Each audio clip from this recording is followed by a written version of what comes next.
شب برات کی خصوصی نسبت حاصل ہے۔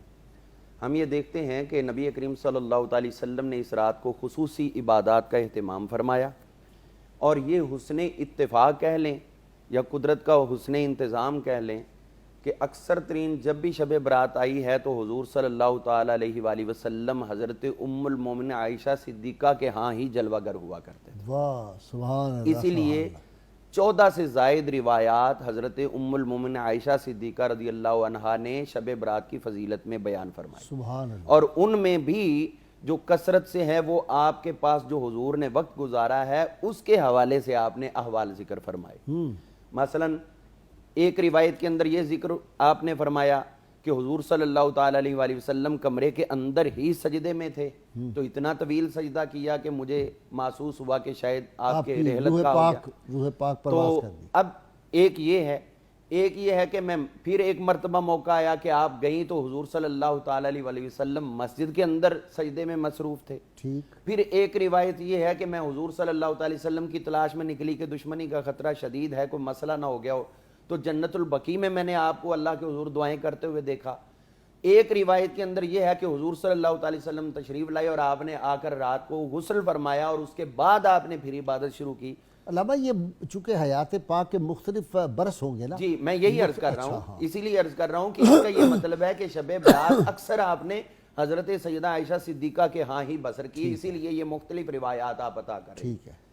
اسی طرح ہم دیکھتے ہیں بہت سے کبار صحابہ اکرام رضوان اللہ علیہم اجمعین نے شب برات کی فضیلت میں حضور صلی اللہ تعالیٰ علیہ وآلہ وسلم کے ملفوظات عطا کیے ہیں یا خود انہوں نے اپنی طرف سے اس کے اندر جو عبادت کی ہے اس کے حوالے۔ یہ جو لوگ کہتے ہیں کہ اس کی کوئی اصل نہیں، ایسے گھڑی ہوئی ہیں باتیں، علامہ اس بارے میں شرح صدر کے ساتھ اللہ کی رحمت پہ بھروسہ کرتے ہوئے جو میں نے اب تک ریسرچ کی ہے کہ بار جو لوگ ہیں ان کی تو اپنی جگہ پہ ہے، جو پرسنلی میری ہے، میں اس نتیجے پہ پہنچا ہوں کہ یہ در حقیقت اس کا انکار سب سے پہلے کیا تھا معتزلہ نے۔ اچھا، یہ بات جو آن ایئر جا رہی ہے یہ الحمدللہ فقیر عرض کر پوری رہا ہے، ذمہ داری کے ساتھ، پوری ذمہ داری کے ساتھ، یہ سب سے پہلے اس کا انکار کیا معتزلہ نے۔ اور معتزلہ نے کیوں کیا انکار؟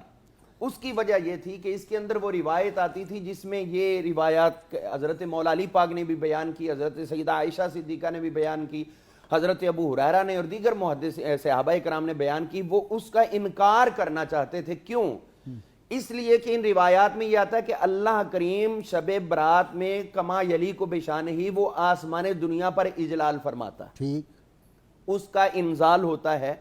تو اب چونکہ وہ اللہ تعالیٰ کی اس صفت کے بنیادی طور پر منکر ہیں، تو اسی لیے انہوں نے ہر اس روایت کا انکار کیا جس میں اللہ تعالیٰ کا کما یلیق بشانی آسمان دنیا پر جلوہ گر ہونا ظاہر ہوتا ہے۔ ٹھیک ہے، اسی میں انہوں نے یہ شب برات کا بھی انکار کیا۔ ٹھیک ٹھیک، یعنی بیسک جو اس کا سبب ہے وہ یہی ہے کہ یہ معتزلہ کا انکار۔ اور میں اس کو ایک ریفرنس کوٹ کر کے عرض کرنا چاہوں گا، السنہ کے اندر امام عبداللہ بن احمد بن حنبل رحمۃ اللہ علیہ، امام احمد بن حنبل کے صاحبزادے ہیں، ان کی کتاب ہے السنہ، اس کے اندر آپ نے روایت عطا کی ہے۔ آپ فرماتے کہ حضرت شریک بن عبداللہ رضی اللہ عنہ حضرت عباد بن عوام کے پاس آئے، اور یہ شریک بن عبداللہ حضرت انس بن مالک رضی اللہ عنہ کے شاگرد ہیں، اور اس کے علاوہ بہت سے کبار تابعین کے بھی آپ شاگرد ہیں، کئی صحابہ کی زیارت کی ہے۔ یہ آئے اور عباد بن عوام وہ ہیں، یہ شریک بن عبداللہ سے حضرت امام بخاری نے بھی احادیث لی ہیں، امام مسلم نے بھی لی ہیں، تمام محدثین نے لی ہیں، اور عباد بن عوام سے بھی 17 سے زائد احادیث امام بخاری نے بخاری شریف میں کوٹ کی ہوئی ہیں۔ یعنی یہ میں کسی عام بندے کا نام نہیں لے رہا، یہ کبیر محدث ہے۔ تو ان کے پاس جب یہ آئے تو وہ کہنے لگے کہ یہاں پہ ہم دیکھتے ہیں کہ بہت سے لوگ اب ان احادیث کا انکار کر رہے ہیں جو شب برات کے اندر اللہ کے انزال کے لیے ہیں۔ تو یہ روایت دے کر اس سے اگلی روایت ساتھ ہی آپ نے یہ بیان فرمائی ہے کہ یہ معتزلہ ہیں جو انکار کرتے ہیں اس چیز کا کہ اللہ کا اجلال ممکن نہیں ہے۔ تو یہاں پہ حضرت شریک بن عبداللہ نے انتہائی خوبصورت جواب عطا کیا۔ آپ فرمانے لگے وہ کیسے انکار کرتے ہیں؟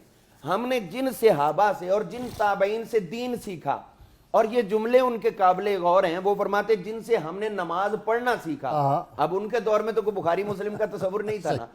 جن سے ہم نے روزے رکھنا سیکھے، جن سے حج کرنا سیکھا، انہی سے ہم نے شب برات کو سیکھا۔ واہ واہ واہ، واٹ این آرگومنٹ! یعنی اگر ہماری وہ قبول ہے تو پھر یہ قبول کیوں نہیں ہے؟ اس لیے معتزلہ اگر نمازیں پڑھتے ہیں، روزے رکھتے ہیں، تو پھر ان کو اس کا بھی اقرار کرنا چاہیے، شب برات کا بھی۔